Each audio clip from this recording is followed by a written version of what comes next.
Good afternoon, everyone, and welcome to the COVID-19 update for Wednesday, December the 2nd. Today marks a solemn milestone, with 238 lives lost to COVID-19 reported in the last 24 hours. We have far surpassed our previous single-day high report of 191 fatalities in mid-May.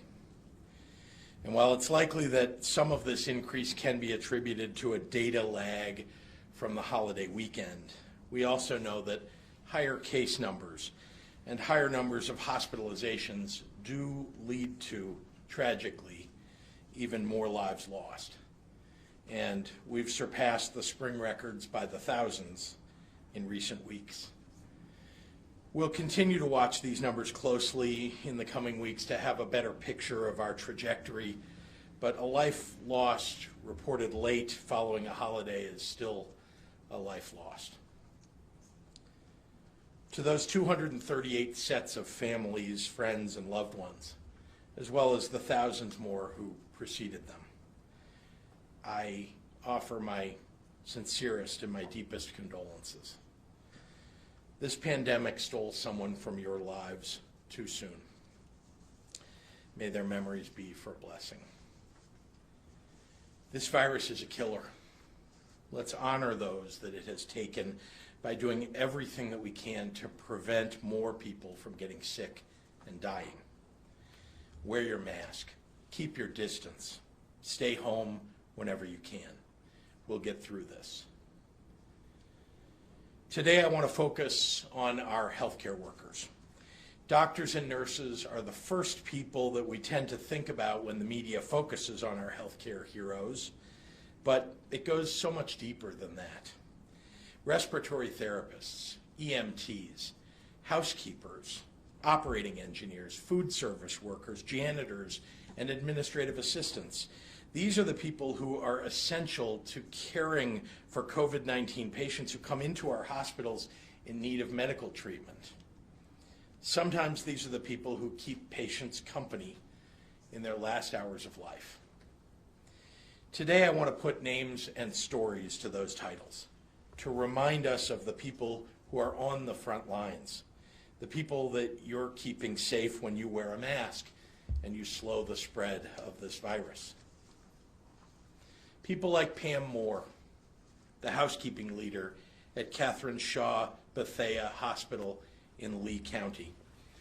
Pam tirelessly leads her staff through the task of cleaning COVID-19 occupied rooms from the emergency department to the operating room, making sure that everyone has the proper PPE and making it possible for the next patient to safely use that room. And remember, often these housekeepers are going into rooms when the patient is still in them, meaning that they're one of the limited faces that a patient might have contact with while actively battling COVID-19.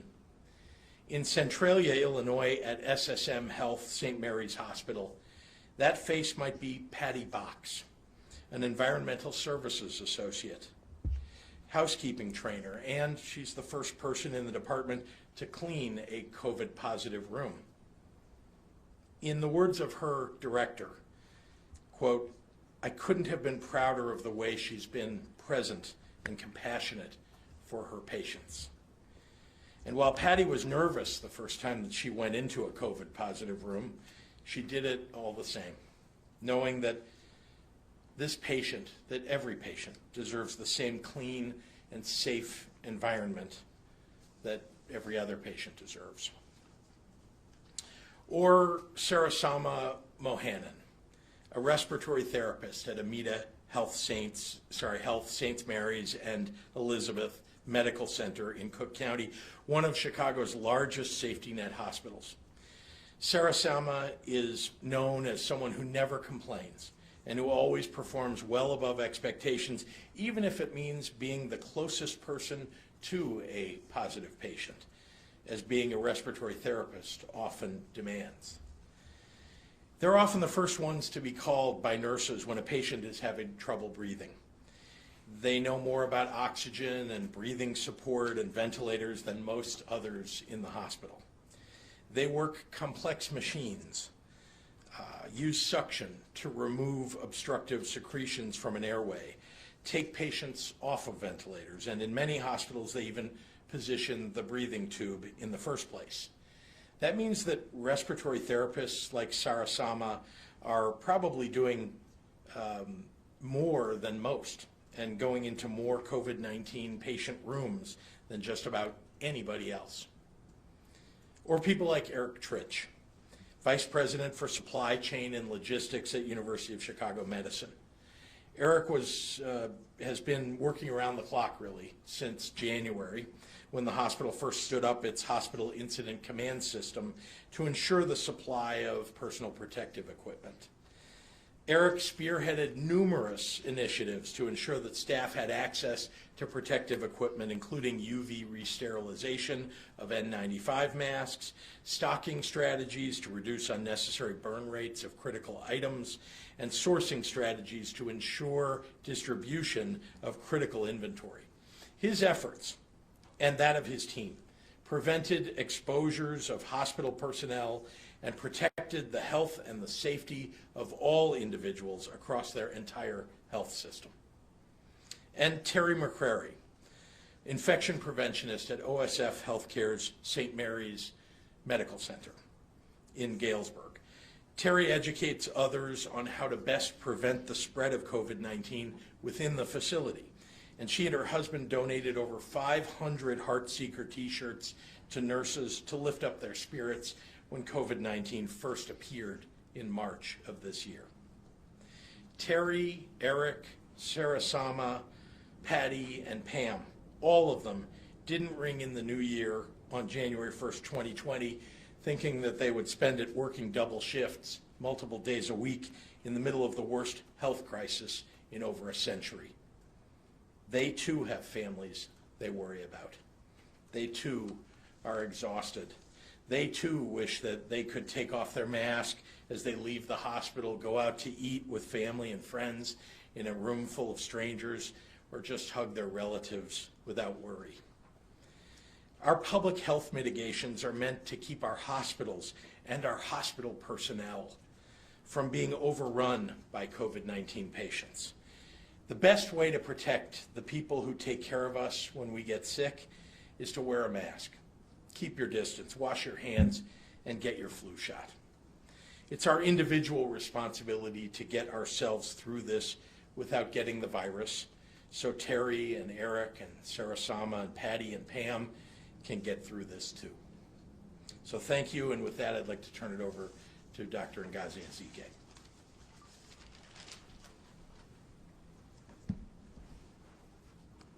Hello, good afternoon. Governor Pritzker, thank you for being guided by science and data throughout this pandemic. And it's been a hard 9 months for everyone, but if we all remain committed to following the guidance from the CDC and other experts, we will be successful in this fight against COVID-19. Dr. Fauci said towards the beginning of this pandemic that the true opposing force to the novel coronavirus was us. And this was, again, early in the pandemic when we were still learning so much about the severity and the treatments and the virus itself. But recently he said there's a new opposing force to this deadly virus, and that is the vaccine. Outbreaks of diseases like polio, like smallpox, measles, those have been eradicated due to vaccines. Vaccines are the best invention in medicine of the 20th century. With COVID-19, its eradication is dependent on those who are able to get vaccinated to truly be protected and then get back to normal. Until then, we have to continue to practice our 3 Ws each and every day, especially throughout the upcoming holidays. Please continue to wear your mask, wash your hands, and watch your distance. These mitigation measures do work. In the last 24 hours, over 85,000 tests have been reported for a total of 10.6 million tests performed in Illinois. 9,757 individuals were newly diagnosed with COVID-19.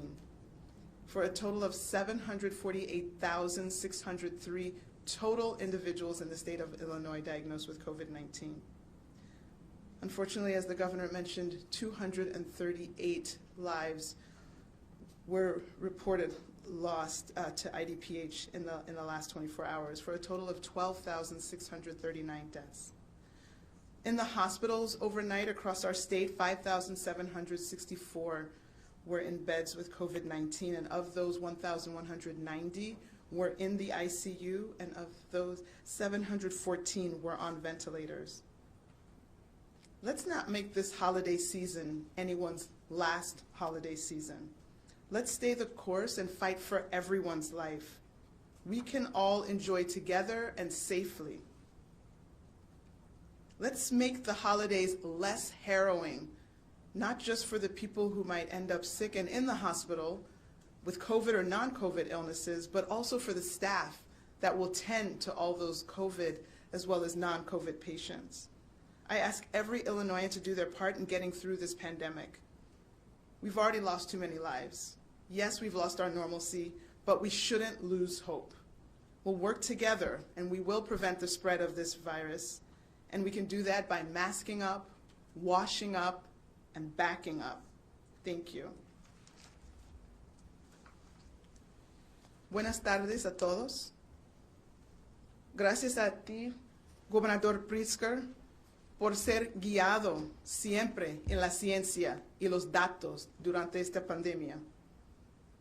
Han sido 9 meses difíciles para todos, pero si todos mantenemos el compromiso de seguir la guía de CDC y otros expertos, tendremos éxito en nuestra lucha contra COVID-19. El doctor Anthony Fauci dijo que la única verdadera fuerza contra el nuevo coronavirus somos nosotros.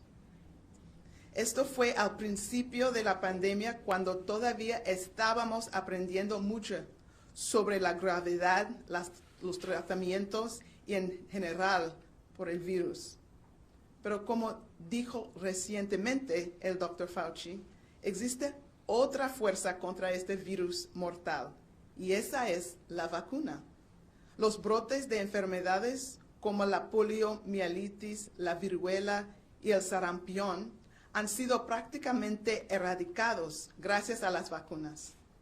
COVID-19 no es diferente, pero su erradicación depende de que todos nos vacunemos para estar protegidos y volver a la normalidad. Hasta este tiempo, todos debemos continuar con nuestras medidas de seguridad de salud pública. Están demostrados que funcionan. No importa lo que las redes sociales trabajan. En las últimas 24 horas, más de 85,000 pruebas de COVID-19 fueron hechas, para un total de más de 10.6 millones de pruebas aquí en Illinois. Desde ayer se han reportado 9,757 nuevos casos, esas nuevas personas en Illinois de COVID-19, para un total de más de 748,000 casos en Illinois. También hay 238 vidas perdidas, para un total de más de 12,600 muertes en Illinois.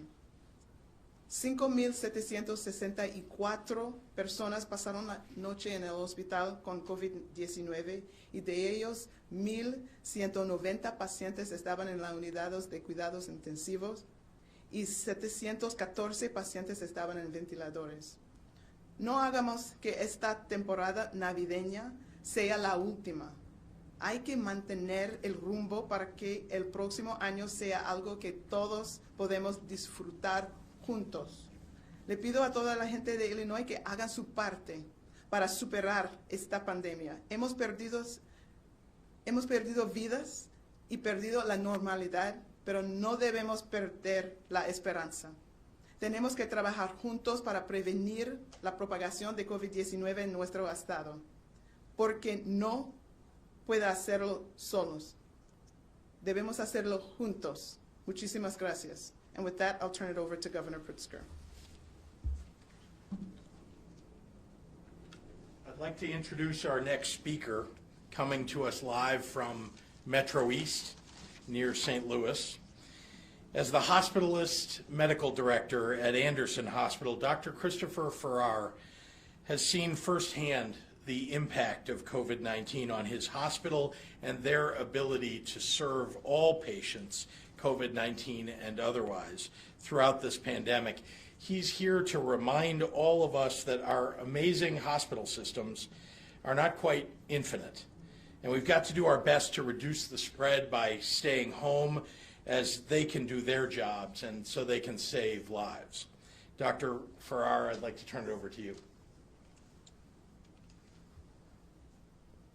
Hello, thank you for inviting me to speak today at the Governor's press conference regarding the COVID-19 pandemic. I'm Dr. Christopher Farrar. I'm a graduate of Dartmouth Medical School and a board-certified physician in internal medicine.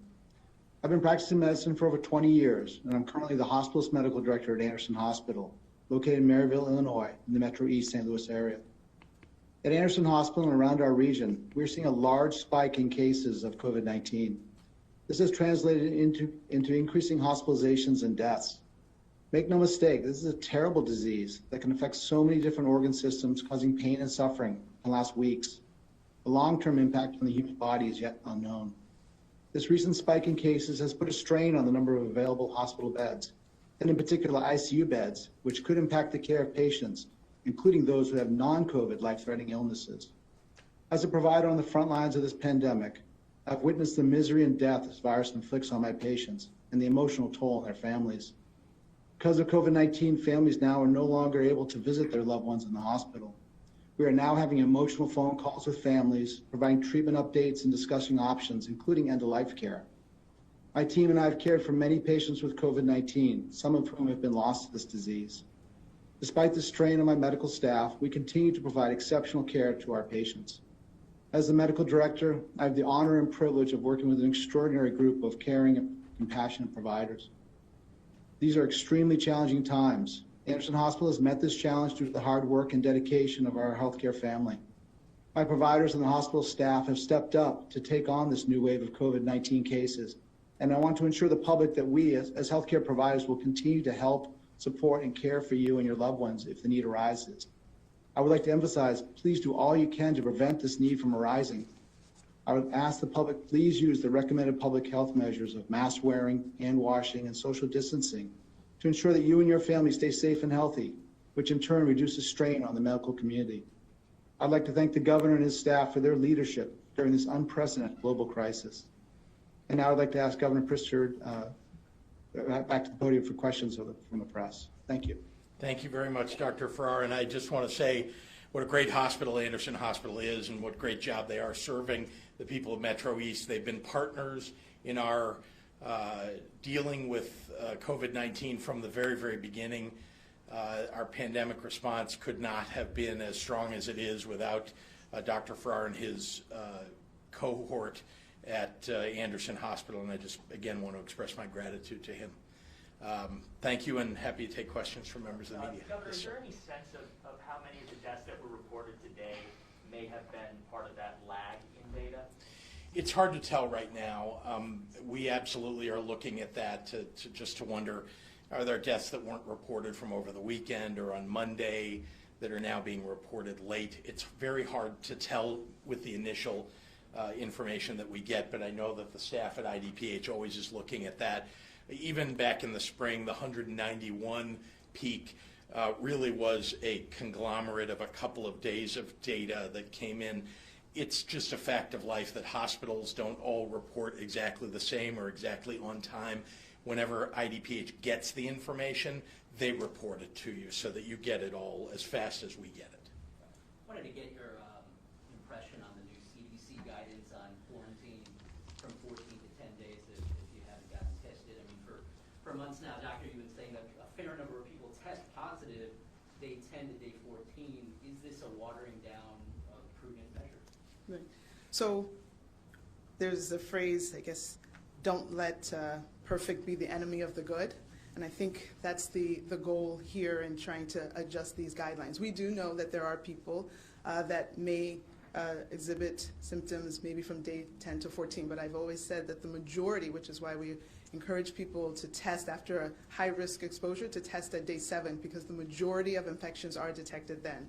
So if you stop quarantine, and again, if we read the guidance carefully, it says, you can stop quarantine at 10 days, but you're encouraged to still, obviously take all the prudent measures, for the remaining 14 days. And so you still want to, continue to keep your distance, continue to wear masks, do all those great things.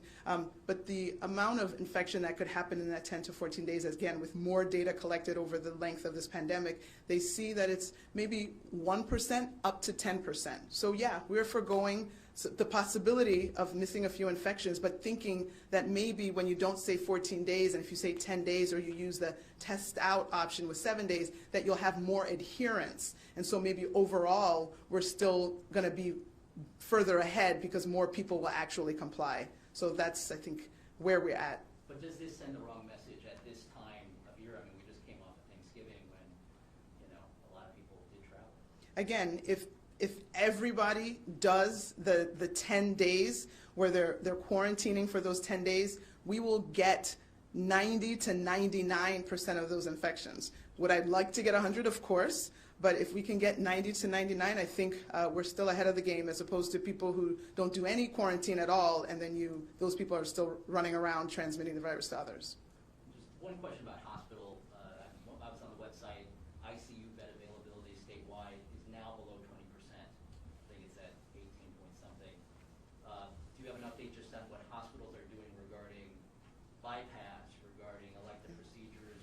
What is on the table? What's being considered by NPH? Yeah, so again, remembering that if we're about at 18%, that means there are beds, right? So that there are beds in all regions of the state, but there are individual hospitals. I got a report last night, days mixed together, last night or this morning, saying, speaking of a hospital that has had quite a few people in the emergency room for an extended period of time. But it doesn't, so they're working on transferring, because like I said, even at 18%, that means there are some beds in some places, but it is getting tight. So, but that particular hospital, full, people have been in the ED for many days now, waiting for either a bed to open up or to be transferred out. So we do know that this is a real problem. 18% is not comforting as we worry about whatever may come from the Thanksgiving. And we have normal illnesses that occur now, heart attacks,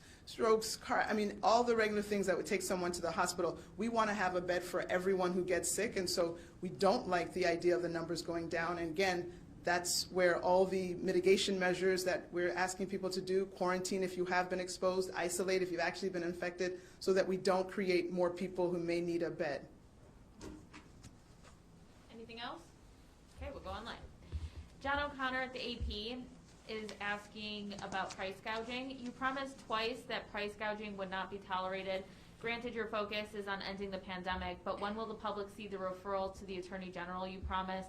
For example, taxpayers paid $9.95 per N95 mask from Kimberly-Clark, a well-known company which is easy to find.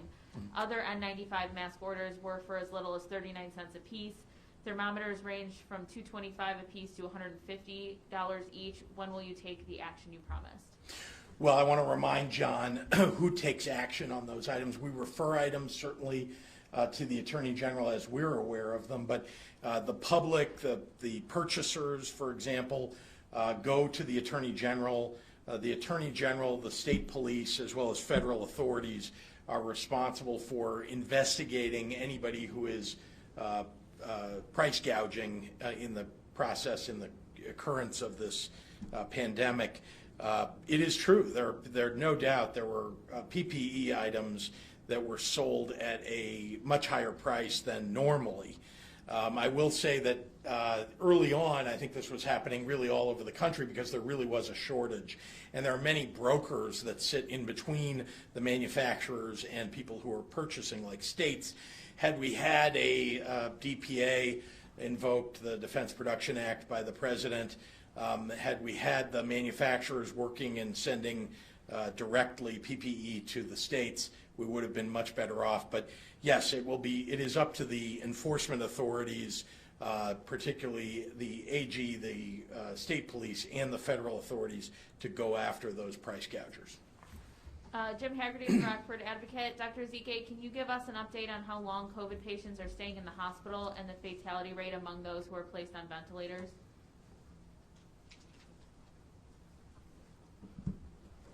I can speak to the hospital length of stays. I've looked at that very recently. And I wanted to look at it because there is good news. We do know that you have a much better chance of surviving COVID-19 in the hospital now as opposed to wave 1. And so I looked at the difference between wave 1 and wave 2.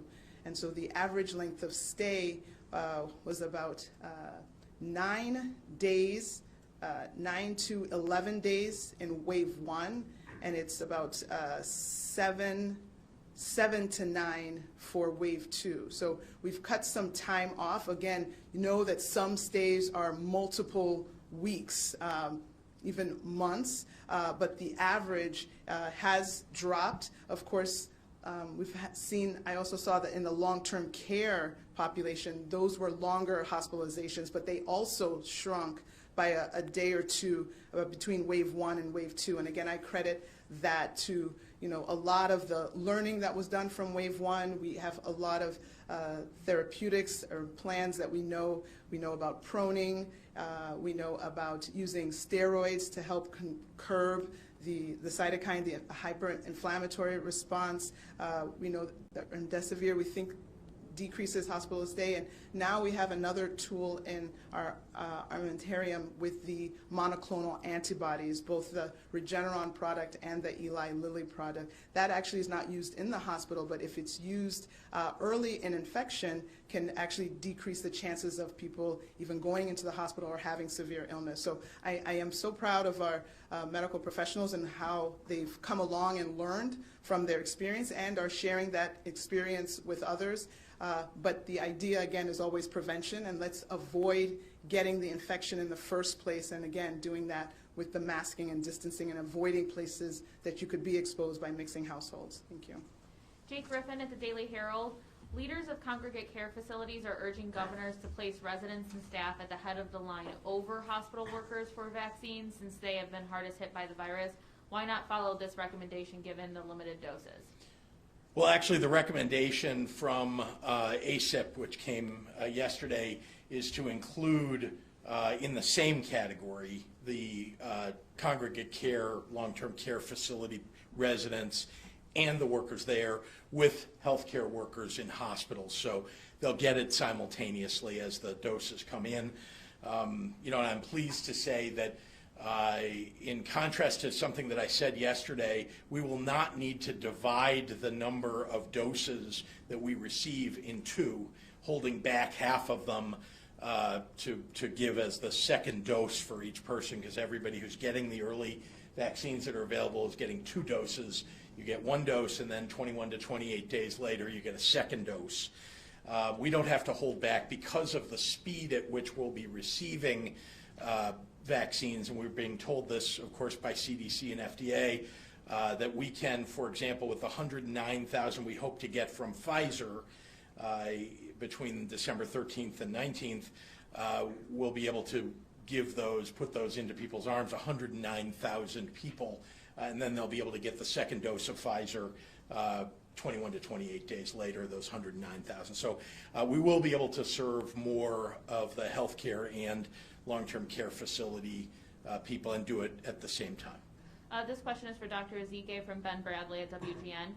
New IDPH provisional data show there have been more than 26,000 excess deaths through November 30th, but only half that number have been classified as COVID deaths. Why such a huge and increasing disparity? Thank you, Ben. The numbers I have for excess deaths, I don't have numbers that high. I think from the beginning of the year, I have the excess death total at about 13 to 17,000. So 26 is a little bit higher. I'm not sure where the source for his stats. So, and I think we've talked about this before. We have deaths that we can attribute to COVID, and then we have these excess deaths. And so these excess deaths, what are they? They could be, oh, maybe he's combining the COVID deaths with what I'm calling the excess deaths to get the 26. So yeah, we're on the same page.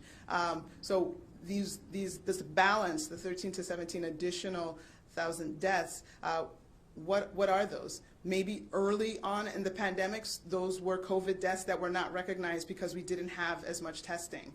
Maybe those were deaths of people who, delayed care because of the fear around COVID.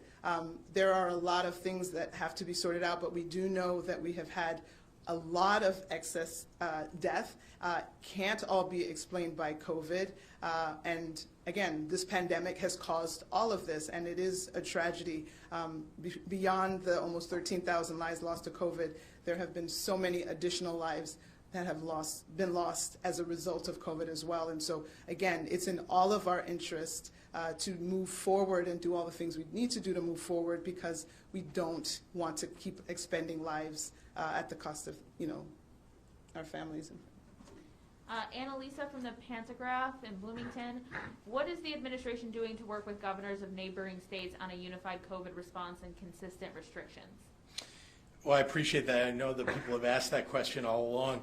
I talk to Midwestern governors very frequently. We have a regular set of calls, not just between the governors, Republican and Democrat, across the Midwest, but also our chiefs of staff have regular calls with one another, sharing best ideas. I would venture to say that Dr. Ezike talks to perhaps the most number of states of all, and their health leaders to get best ideas. But that's really what we're doing. We're sharing our best practices and best ideas, and those do come out in the policies that we're issuing. Each state is a little bit different. So, it's obviously each governor is making a slightly different decision. But I will say that there is a commonality of the challenges and somewhat a commonality of what it will take to deal with those challenges, even though certainly from one state to another you see a lot of differences. Remember, in Wisconsin, for example, the governor of Wisconsin has had all of his ability to impose mitigations taken away by the Republican legislature and the Republican Supreme Court there. So that obviously causes more challenges for him than it does for us here in Illinois or even in Michigan, although they too have had the Republican legislature and the Supreme Court take away some of their ability to impose mitigations. Dave Dahl, WTAX. Governor, you are the leader of the state and allowed to have an opinion on this. Should the legislature in 2020 be able to meet virtually? Why or why not? I'm allowed to have an opinion. I appreciate that. I didn't realize there was any restriction on that. They do. I think that the Senate, the House voted it down, as you know. The Senate put it in its rules to allow them to have virtual hearings. And we have appeared, in fact, in some of those virtual hearings, for example, just to answer questions for senators as we normally would in committee hearings. So, I think it's a good idea. I wish the legislature was doing more of it. And, and in some cases, obviously, the hearings and the legislators themselves can be a great deal of help gathering as they do virtually. But I know that that's a challenge that the House has chosen not to take up. Madison O'Brien, are all regions supposed to be following the Tier 3 mitigations right now? Some counties have taken their own approach and have not been enforcing all of the rules. Why is it important that every region is following the same rules?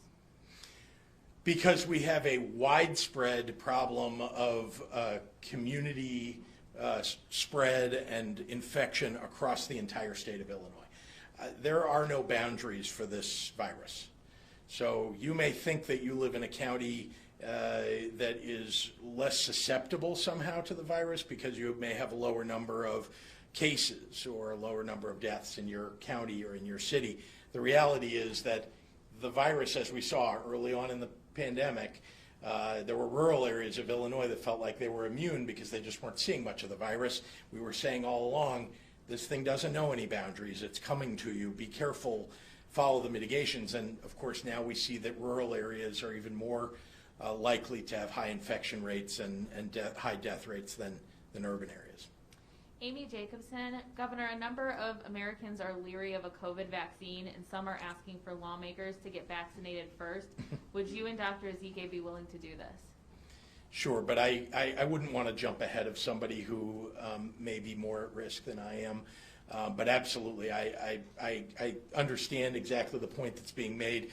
There are competing views. There are some people who want their communities to be moved to the front of the line, and some people from those same communities would say they don't want to take the virus at all, the vaccine at all, rather. And so, you know, we're listening to the medical ethicists, we're listening to the epidemiologists to make sure that we're providing the vaccine, making it available to everybody that wants to have it as fast as we humanly possibly can. And of course, messaging to people will be very important. I'm not a doctor. I didn't review the materials that the FDA is reviewing now and won't be responsible for making the decisions that the FDA will make about the EUA for Pfizer, the EUA emergency use authorization for Moderna and others. But I do know that there are tens of thousands of patients who are in their trials, and so the results of those very widespread trials will be important to look at to determine whether or not these vaccines are safe. I feel somewhat confident that the quality of the people who serve on the panels at the FDA is such that they would make the right kind of decision for the American people. And here in Illinois, of course, we have a vaccine advisory team that will be reviewing that very same data right after it is released. The White House Coronavirus Task Force, I might add, had a meeting that that all the governors were part of just 2 days ago, and the head of the FDA, Hahn, said that all of the materials would be made available to all of us to review. So I do believe that it will be safe. We'll be able to review the data to confirm that, and I hope that people will therefore get the vaccine as they are able to see that it's safe. Hannah Mizell has a couple questions on LaSalle. I'll break them up so you can get both of them.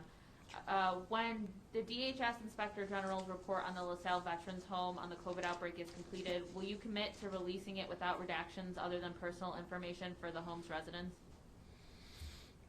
Of course. I mean, what I think is that I want full transparency. I mean, the whole idea here is let's figure out what went wrong so that we can not only hold people accountable, which I know is what everybody's talking about, but also because we want to make changes if there are changes that need to be made at our long-term care facilities across the state or specifically at our veterans' homes. So, you know, it's my job to make sure that we act upon those, and certainly I want to make sure that the public is aware. Additionally, Veterans Affairs Director Chapalavia said last week during a Senate hearing on the outbreak that she had not spoken to you personally. Have you spoken to her since, and what directives have you or Deputy Governor Sol Flores given her?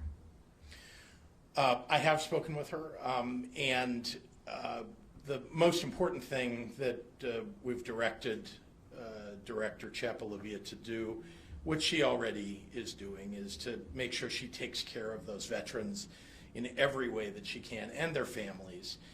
We have veterans who not only have contracted COVID-19 and survived and are recovering, we have those who are still ill and in the hospital, and of course those who have passed away.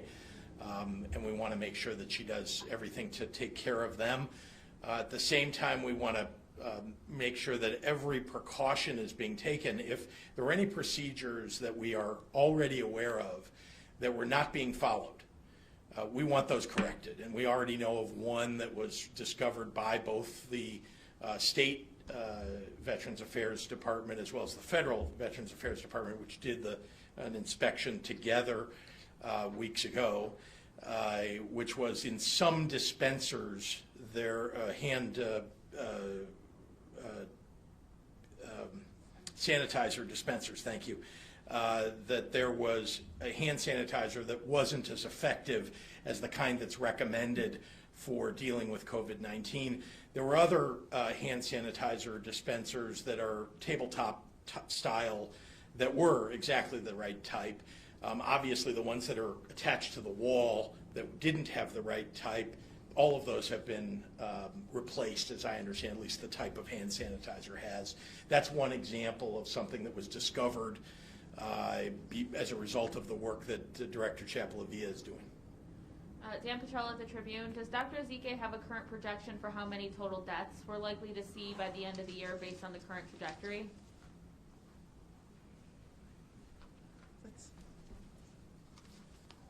I would like to say that I don't have that projection because the trajectory will change because people will fully adopt these mitigation measures that will change the trajectory and drop the numbers significantly. The amount of that drop, again, will be determined by every individual Illinoisan that takes up these appropriate measures. And so I'm looking forward to really having lower numbers than what might be expected by modelers. But again, it takes every single person. I really want to emphasize how much people have the power of life and death in their hands, in their mask, in their ability to say no to large gatherings, and their ability to say no to venues that would promote the spread of this virus. So I urge everyone to give the gift of life this holiday season by being as safe as possible and making a safer environment for everyone around us. Lynn Sweet at the Sun-Times wants to know how your call with the federal delegation went today. Thank you. I think for those who don't know, I had calls with the federal delegation as well as with the caucuses in the state General Assembly to discuss, to listen to their thoughts about our vaccine distribution plan. The federal delegation was on the call. I think nearly most of the delegation was on the call, and asked a number of very helpful questions, made helpful comments. One of the things that I assured some of those on the call was that we will be distributing vaccines proportionate to population across the state so that there's no one that'll get left behind as a result of being from a more rural area, for example, or a more urban area. It's really going to be divided up on population, although there'll be prioritization given to upfront to counties that have had the highest per capita death rates. But that's just in the early number of vaccines that'll come. But it was a good call, and people made suggestions and threw out ideas and thoughts. So that's the purpose of these calls, and I do this somewhat frequently throughout the pandemic. I've reached out to members of the General Assembly, more so than the federal delegation, but to get their input and ideas, and this was a particularly helpful call. All right, we'll do the last one from Shruti at Bloomberg. The state has spent about $2.2 billion of its CARES Act funding, according to the comptroller's website. Will Illinois be able to spend its remaining CARES Act funding by December 30th, or do you want an extension from the federal government? Well, obviously more time is always better, but we're not asking for an extension from the federal government. And also, you should recognize when you look at those numbers that those don't include the dollars that are committed but unspent. And so, those are things that will happen between now and the end of the year. The reporting won't occur till after the end of the year. So you'll see all of those CARES Act dollars, or nearly all of those CARES Act dollars, committed and utilized. We have needed all of those dollars to do the kinds of things to mitigate the virus, to mitigate the economic damage, to help people who've been most ill affected by the pandemic. Jordan, Craig had a question. Yeah. If that's okay. Today, ComEd principals were in court pleading not guilty to corruption charges. Republicans have upped the ante now, demanding that Madigan not only resign as Speaker, but resign from the House, or if not, testify before the Special Investigative Committee. Do you agree with those calls? Well, I don't think anything's changed from the moment that they were charged to the moment they were arraigned, right? There's no new information that came out as a result of this arraignment that occurred. And you've heard what my response has been. I mean, the charges that were leveled, the people who were arrested, this is something that's, look, I think you all understand. I really believe that public service is a high calling, and that the integrity of public servants is important for people to understand. And that means that when you serve in high office, you should be willing to answer questions from the members of your caucus, from the people of Illinois, from the reporters, and so on. or you shouldn't be in office. I mean, I stand up here every day to talk about anything and everything that gets brought up. I think we've had more than 125 press conferences in the last 8 months or so. And I think that's the job of people who serve in very high office, including the job of the speaker. And so that's my response. I mean, at this point, it's been weeks since you said that he needs to go before the Yeah. media. So should he resign? Well, as I say, if he's not going to answer the questions, he should. And very importantly, I think that the members of his caucus will be making that decision very soon. So, I think the clock is ticking until the moment when a vote is taken on who the speaker will be. All right, thanks everyone.